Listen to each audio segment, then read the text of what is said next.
Cada vez que recordamos esta historia nos entra auténtico terror. El cementerio. Soy una chica de Cartagena, me llamo Desiree, y voy a contar esta historia que me pasó a mí y a mis amigas una noche de carnaval. El caso es que estábamos yo, mi amiga Laura, Vanessa, Yolanda y Patricia. Era carnaval y en el pueblo donde veraneo hay mucha marcha, además la gente se queda a vivir todo el año. Pues bien, ya teníamos planeado que esa noche queríamos hacer algo interesante, y pensamos en hacer la tabla de Ouija. Al principio todas íbamos muy decididas, pero conforme llegaba la hora más temíamos ese momento. A las 21:00 horas salimos del pueblo con las bicis, y nos fuimos a un cementerio muy lejano del pueblo que está justo detrás de una montaña escalofriante. Cuando llegamos aún no era la hora, así que comenzamos a explorar el cementerio. Cogimos las linternas y exploramos las tumbas. En aquel cementerio las tumbas tienen el nombre, la edad y la razón de por qué se ha muerto cada persona.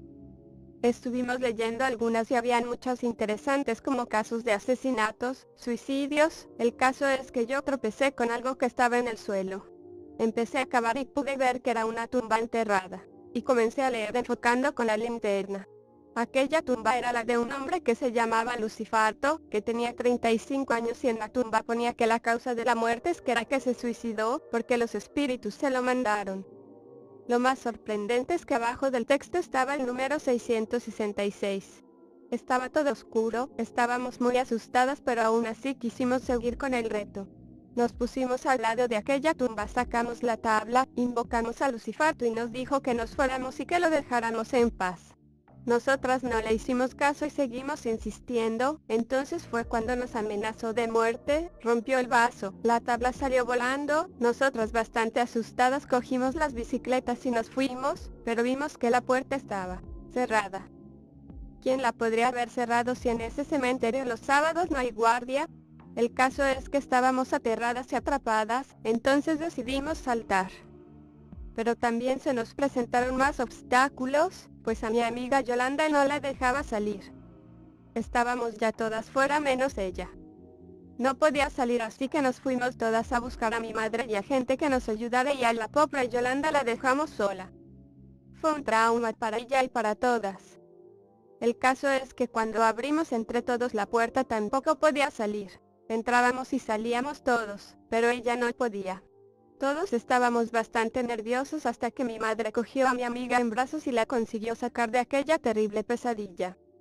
Esta historia salió en el periódico del pueblo, junto a nuestra foto. Desde entonces ni se nos ha ocurrido hacer la Ouija ni nos hemos atrevido a acercarnos por aquel cementerio. Cada vez que recordamos esta historia nos entra auténtico terror.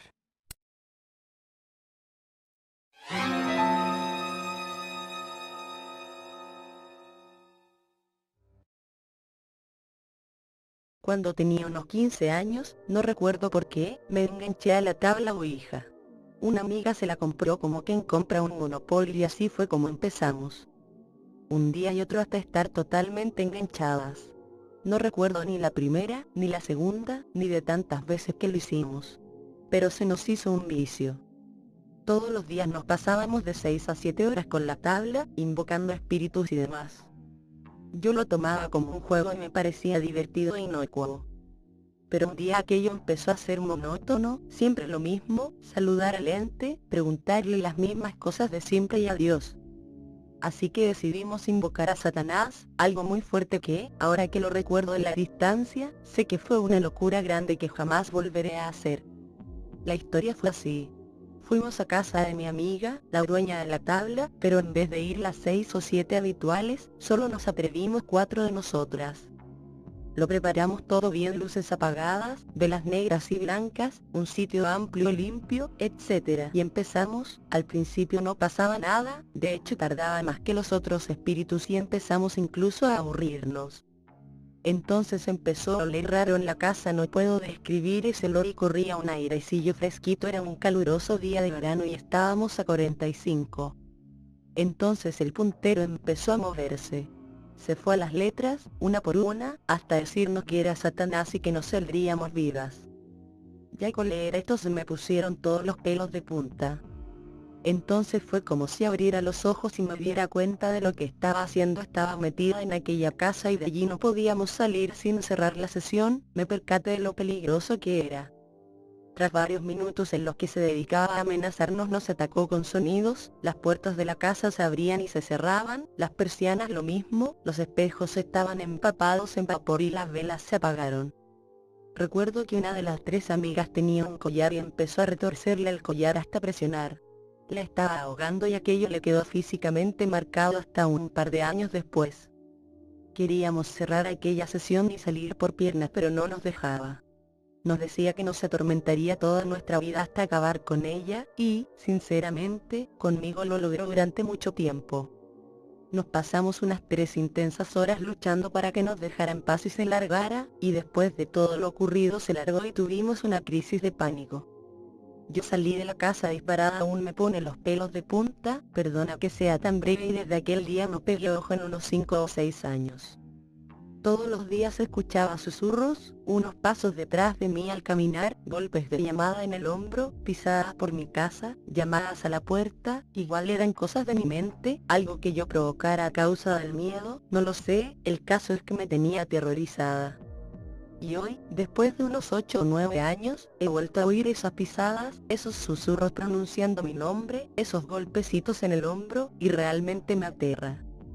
Pero ya no tengo tanto miedo, porque he leído la Biblia y he encontrado, si no la solución, sí la tranquilidad. Pues he leído allí que no hay espíritus de difuntos, que no hay vida después de la muerte, así que todos son demonios. Magia blanca o negra es lo mismo, el tarot, todos son métodos de brujería para bien o para mal, todo viene de la misma fuente, Satanás.